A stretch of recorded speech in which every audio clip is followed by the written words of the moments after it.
Ya pemirsa, kembali lagi di Hidup Sehat dan kita masih membahas mengenai diabetes yang ternyata bisa menyerang kemana-mana. Dokter, tadi ada pertanyaan butik yang belum terjawab. Dok, ini memang kenapa nih dok? Dan benar nggak sih diabetes itu ternyata bisa menyerang ke seluruh atau bahkan sebagian besar anggota tubuh? Ya, oke. Jadi kenapa ini menjadi sifatnya menyebabkan sesuatu yang jadi buruk ya? Jadi kalau gula itu kan enak ya, Mbak Intan, manis gitu ya, di lidah juga enak ya. Apalagi kalau manis di hati juga ya. Ya, jadi artinya diabetes ini atau gula yang di dalam darah ini dalam waktu yang lama itu sifatnya adalah toksik atau racun. Nah, racun inilah yang nantinya akan menyebabkan satu kompensasi tubuh akan mengeluarkan beberapa proses, salah satunya proses yang sifatnya patologis, yang salah satunya adalah menyerang komplikasi terutama pada pembuluh darahnya. Jadi gula yang sangat tinggi ini akan menyebabkan otomatis darahnya akan semakin kental. Dengan darah yang semakin kental ini otomatis alirannya akan semakin tidak lancar untuk memberikan nutrisi dan kebutuhannya untuk seluruh tubuh terutama organ-organ vital kita. Kemudian juga gula yang sangat tinggi yang terlalu lama di dalam darah ini juga menyebabkan dindingnya menjadi kaku, istilahnya aterosklerosis ya Dokter Haikal. Jadi dinding pembuluh darah yang kaku ini sehingga juga tidak bisa memompa darah dengan cukup optimal dan baik. Kemudian gula darah yang sangat tinggi atau gula darah dengan yang lama di dalam darah ini tentunya pada diabetes juga menyebabkan risiko terjadi sumbatan. Jadi kerak ya kalau Bu Tika lihat di selang air itu kalau terlalu lama kan kadang-kadang timbul kerak yang juga nambahin nih potensi untuk menyebabkan aliran pembuluh darah ke sistem organ kita akan menjadi semakin berkurang dan buruk. Nah inilah salah satunya yang menyebabkan, masih ada patogenesis yang lain yang menyebabkan terjadi kenapa komplikasi kronik atau komplikasi yang lama pada diabetes ini bisa terjadi ke organ yang vital. Di mata, kemudian jantung, kemudian ginjal, kemudian yang nggak kalah penting selain mata ini adalah kaki nih yang potensi risiko amputasi yang sangat tinggi. Jadi luka yang timbul nggak sembuh-sembuh, lama-lama menghitam karena pembuluh darah di kaki semakin sedikit menyebabkan risiko amputasi yang kita lihat banyak case-nya ya Dokter Haikal, yang itu mestinya juga harus kita cegah nih untuk ke sana. Jadi itu ini dok ya mekanismenya ya? Ya, oke. Nah Bu Tika mungkin ada yang mau ditanyakan lagi pada Dokter Eva? Iya, dok katanya kan selain tadi 5 bonus tadi itu ya dok, kalau yang saya alami itu selain mata saya retina saya pecah ini, saya itu setelah kena didiagnosa diabetes itu, saya tuh susah sekali untuk BAB dok.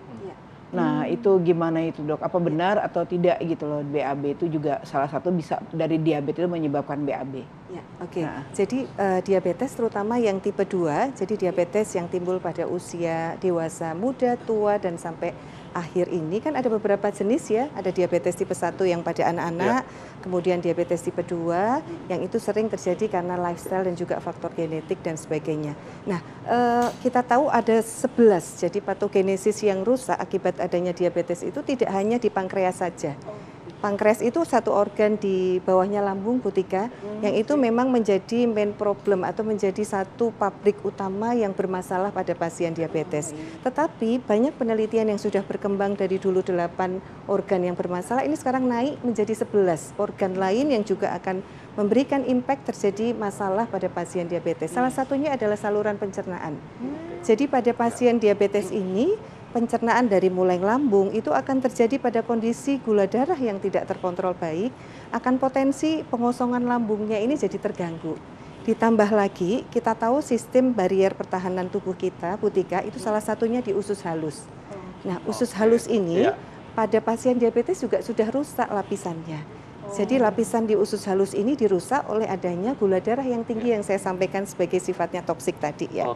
Sehingga menyebabkan lapisannya rusak, risiko terjadi konstipasi atau buang air besar yang susah. Dok, singkat dok, tips bagaimana supaya penyandang diabetes tidak mengalami komplikasi dan bagi mereka yang sehat tidak menderita diabetes, silakan dok. Ya oke, singkatnya adalah sebenarnya ini yang nggak kalah penting, kita harus mestinya membuat langkah yang jauh lebih panjang ke depan mestinya. Salah satunya adalah preventif Dokter Haikal menurut saya. Jadi preventif itu sangat penting sehingga early detection atau mendeteksi lebih awal ketika kita masuk dalam kategori faktor risiko diabetes maupun pre-diabetes ini sudah ada, mestinya ini harus kesadaran kita perlu ditingkatkan dengan Caranya media. seperti apa, dokter? Ya, media-media edukasi ini sangat penting. Jadi bebannya bukan hanya di pemerintah, tetapi tenaga medis maupun masyarakat ini harus mendekat untuk sama-sama berkolaborasi untuk Seperti preventif apa ini. dok preventifnya? Apakah mesti mengatur pola makan, rutin olahraga, seperti apa dok? Ya, 4 pilarnya. Empat Jadi pilar. pilarnya itu kita harus yang pertama edukasi nih, harus pintar Edukasi. kita semuanya. Ya. Jangan sampai nanti kita salah informasi sehingga akan menyebabkan justru menjadi hal yang akan Betul. menjadi diabetes yang Ya. berat. Oke. Yang Kedua. kedua adalah lifestyle terkait pola makannya nih. Nah, itu dia. Nah, ini penting Lifestyle, sekali ya. karena makanan di Indonesia itu enak-enak ya, Betul, Dr. Haikal.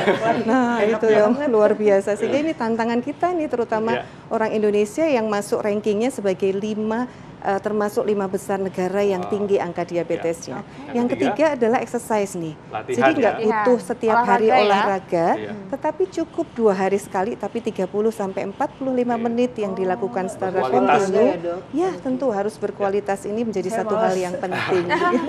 Iya. Nah, Yang yang keempat, keempat Dok. adalah farmakoterapi atau obat-obatan Obat, ya. yang tepat untuk pasien diabetes ini penting.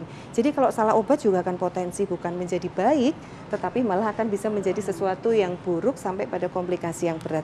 Artinya seperti Bu Tika tadi, komplikasi ini sebenarnya bisa dicegah. Betul. Tidak semua diabetes akan terus langsung menjadi seperti ini, tidak. Bisa dicegah. Sehingga apa yang belum terjadi kita cegah, namanya preventif tadi.